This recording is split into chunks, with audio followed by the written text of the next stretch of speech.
Bitta oila mazza qilib yashash uchun bundan ortiq yana qanaqa sharoit kerak okajonlar? Bugun sizlar bilan Qibray tumani Seleksiyada Orientir 5-maktab bo'ladi. Maktabni yonginasida joylashgan 2,5 sotik yer maydoniga ega bo'lgan tayyor uchastkani birgalikda ko'rib chiqamiz va video davomida narxlari bilan tanishtirib o'taman.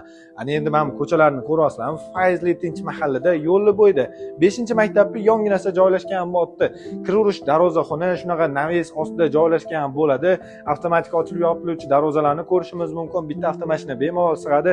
Ana endi hovlisini ko'radigan bo'lsak, shunaqa fayzligina hovli, o'rtada katta basseyn joylashgan bo'ladi.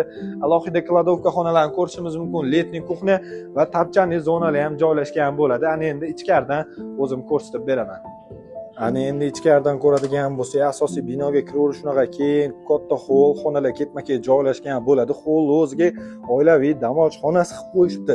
Umumiy hisobda naq 5 ta xonasi plus oshxonasi joylashgan bo'ladi. Bu ayollarimiz uchun kuxnya qaranglar, remontlarni, mebel texnika jihozlar bilan. Uni yonginasida bitta katta zal, mehmonxonani ham ko'rishimiz mumkin. Bundan tashqari birinchi etaj uchun bitta umumiy sanzul ham joylashgan bo'ladi. Yo'lak bo'ylab yurganimizda binoni tagi 70-80% holatda podval joylashgan bo'ldi. Podvalni ham xonalarga bo'lib qo'yishgan. Tayyor kelib foydalanasizlar. Ana endi ikkinchi etajni ko'radigan bo'lsak, chiqarish keng, katta hol, xonalar ketma-ket joylashgan bo'ladi. Ikkinchi etaj o'zida naq 4 ta xona joylashgan bo'ldi.